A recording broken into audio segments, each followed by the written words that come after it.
Hola, hola chicas y chicos del segundo año de secundaria de nuestra institución educativa particular Santa Rosa de las Américas. Tengan muy buenos días cada uno de ustedes. Bueno, bienvenidos, bienvenidas al área de comunicación. El día de hoy, chicos, vamos a tratar un tema sumamente importante que tiene que ver con el proceso de comprensión lectora. Te estamos facilitando pues las herramientas que te van a permitir buscar una estrategia adecuada para poder comprender texto. Bueno, en la clase anterior habíamos trabajado las propiedades que debe tener todo texto cuando tú escribes y también, bueno, las propiedades que debe tener todo texto cuando ya está terminado para poderlo leer, entender. Vamos a decir que ya habíamos explicado en la clase anterior lo que es las propiedades del texto, ¿no? Para que un texto esté bien hecho debe reunir 4 requisitos indispensables. El primero de ellos viene a ser la adecuación, luego tenemos la coherencia, la cohesión y también lo que es ortografía. Bueno, habíamos explicado, nuevamente repito, y habíamos hecho ejercicios con lo que es adecuación y coherencia. El día de hoy vamos a trabajar lo que es cohesión textual. Explicaremos qué es, ¿no? Cómo se define como una propiedad que debe tener todo texto. Por lo tanto, mucha atención que nuestro tema es sumamente importante. Cohesión textual.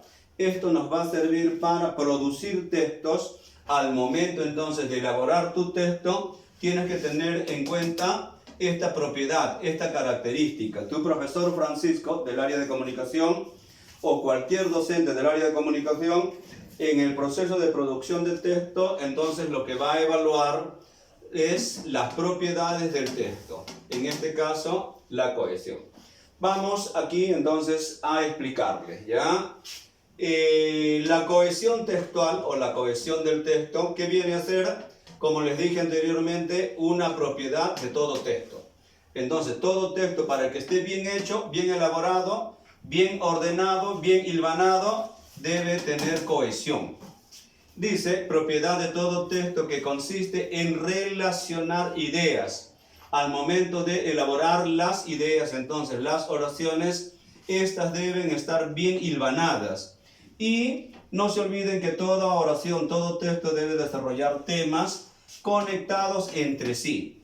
Entonces, todas las palabras que más o menos analógicamente se parecen a los ladrillos de una pared deben estar bien hilvanados, deben estar bien ordenados para que haya cohesión. El mecanismo lingüístico que se pone de relieve la unidad estructural y significativa del texto mismo. Entonces, vamos a decir que la cohesión textual, como propiedad de todo texto, nos va a permitir que mis oraciones estén bien elaboradas. Ahora, como mecanismo de cohesión vamos a tener, chicos, ¿qué es lo que vamos a utilizar para, ojo, que mi texto esté bien hilvanado, bien cohesionado, vamos a decir? Primero, vamos a tener en cuenta lo que es la referencia. Luego vamos a tener en cuenta lo que es la sustitución léxica y vamos a tener en cuenta lo que es las elipsis.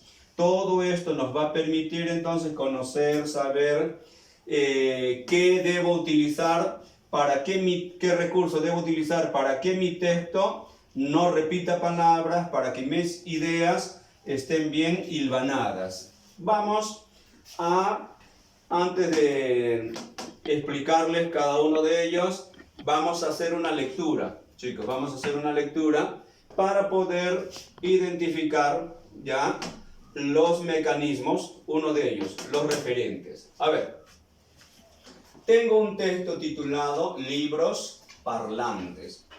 Luego tengo este texto que está compuesto de un solo párrafo, ¿ya? Un solo párrafo. En este párrafo, a ver, aparece una idea, luego tenemos 2 ideas, luego tenemos 3 ideas y luego tenemos 4 ideas. Entonces mi texto está compuesto de 4 ideas, ¿correcto? Este texto es adecuado, es coherente y vamos a ver el mecanismo de cohesión que se ha utilizado. Para ello haremos la lectura de reconocimiento. Entonces no te olvides que desde inicial mayúscula hasta el punto, que puede ser seguido o punto y aparte, todo este segmento es una idea. No te olvides que una idea es una oración. No te olvides que una oración debe tener como mínimo a un verbo para que esté bien hilvanada. Muy bien. La segunda idea, entonces, desde aquí, ¿ya? Todo este segmento, inicial mayúscula hasta el punto, idea número 2. Luego tenemos inicial mayúscula hasta el punto, idea número 3. Y la idea número 4, desde inicial mayúscula hasta el punto final. Correcto. Entonces tenemos 1, 2, 3, 4 ideas. ¿Correcto? Todas estas van a hablar sobre algo sobre el título. ¿Ya? Muy bien. ¿De dónde sale el título? Del tema. Quiere decir que en este texto, aproximadamente, o haciendo una aproximación, se va a hablar de esto, de libros parlantes. Muy bien. Hace 30 años aparecieron en los Estados Unidos los primeros audiolibros. Muy bien. Entonces está hablando de audiolibros y me dice que estos aparecieron hace 30 años. ¿Dónde? En Estados Unidos. Se les conocía como literatura para ciegos. A estos audiolibros se les conocía como literatura para ciegos, porque solamente se escuchaba nada más. Eran cintas grabadas con la lectura de novelas y solo se ofrecían en bibliotecas especializadas. Muy bien. Luego tenemos, con la invención del cassette, su demanda aumentó notoriamente. He subrayado, he destacado con rojo, ¿ya? Algunas palabras. Aquí está, les conocía, eran cintas y su demanda. Muy bien, correcto. Ahora vamos a indicar lo siguiente, ¿ya?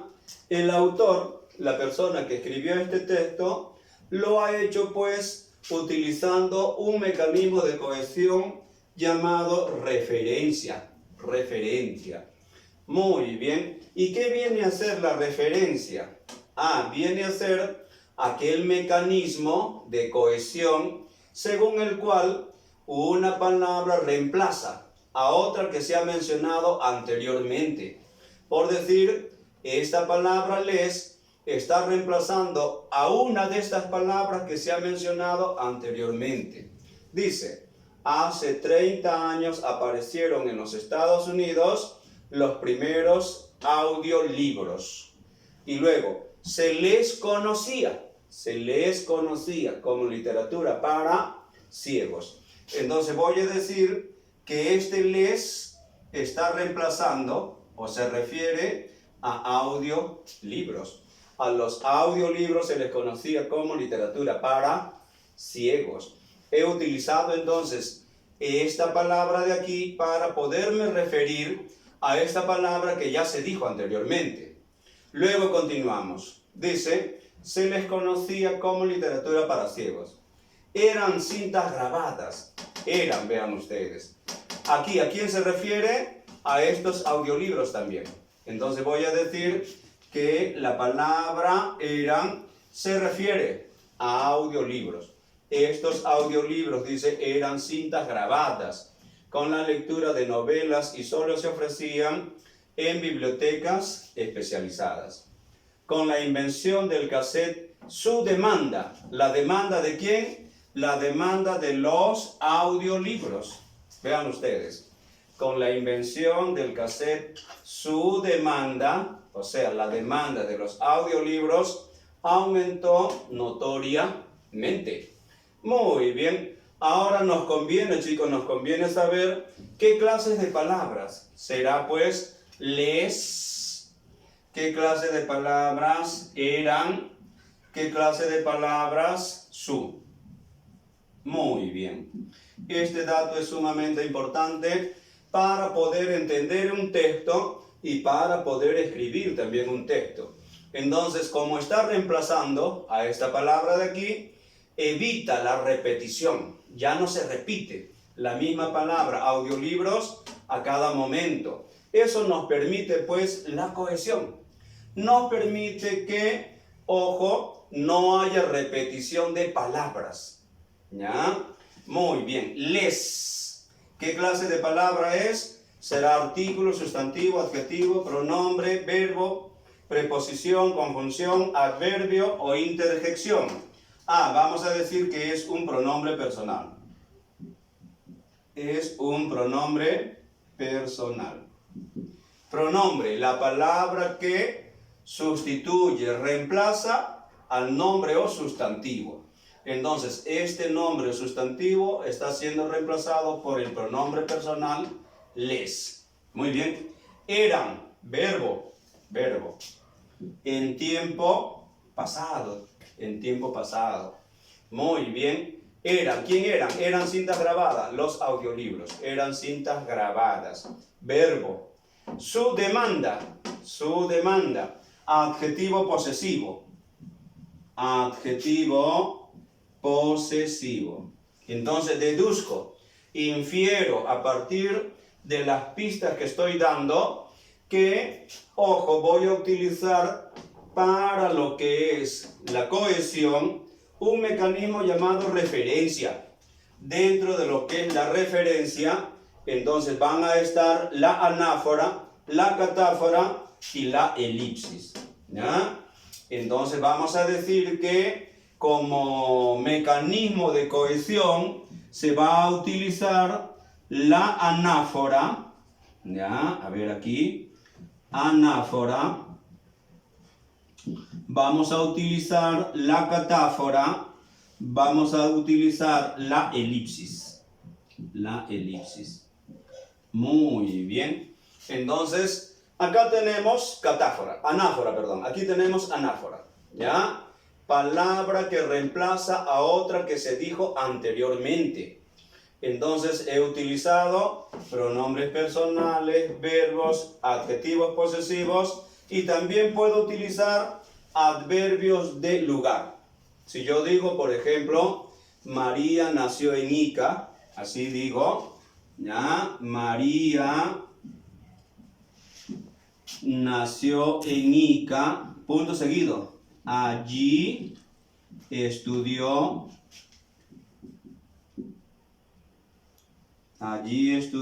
sus primeras letras. Muy bien. Esta palabra allí, que es un adverbio de lugar, está reemplazando a la palabra Ica. O sea, quiere decir que en vez de repetir en Ica estudió sus primeras letras, lo reemplazo por un adverbio de lugar. Entonces, a todo esto nosotros llamamos anáfora. Vamos nuevamente a repetir, chicos. ¿Ya? Se aprende por repetición. En relación a la clasificación de las referencias,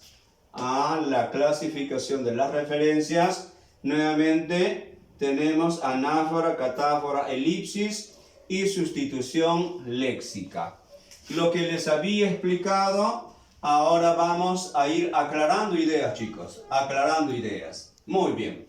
¿Qué era la anáfora? La anáfora, como mecanismo de cohesión,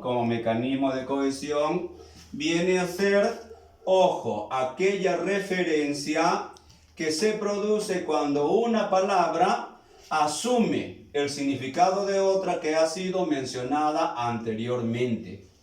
Ejemplo, Juan nació en Ica. Él es una gran persona. Muy bien. Entonces aquí voy a utilizar o he utilizado esta anáfora. Aquí, nuevamente, ¿no? ¿A quién está reemplazando él? ¿A qué palabra reemplaza? está reemplazando a la palabra Juan. Para no escribir nuevamente aquí, Juan es una gran persona, Juan nació en Ica. Para que no se produzca entonces repetición, voy a utilizar anáfora. ¿Qué clase de palabra es? He utilizado un pronombre personal. Él, que está reemplazando a Juan. Y si fuera femenino, Juana nació en Ica, entonces cambiamos. Ella es una gran persona. Ahora vamos al otro ejemplo de anáfora. Solo estamos en anáfora, ¿ya? Llegaron de Lima los turistas. Allí viven con sus familias. Muy bien. Entonces, en este texto, en esta idea, en esta oración, voy a decir que la anáfora es la palabra allí. ¿Y a quién está reemplazando? Como es un adverbio de lugar, está reemplazando a la palabra Lima, para que no se repita. Entonces yo pude haber escrito, llegaron de Lima los turistas, en Lima viven con sus familias. Entonces, para no repetir Lima, Lima, Lima, ¿qué es lo que hacemos o qué es lo que se hace? Se utilizan anáforas. Palabras que reemplazan a otra que se mencionó anteriormente. Ahora vamos al tercer ejemplo. Dice, el chaucato es un ave canora. Su voz es melodiosa. Acá tengo entonces un texto que contiene dos ideas, ¿ya? Primera idea, el chaucato es un ave canora. Acá hay un punto. Todo esto es una idea, es una oración.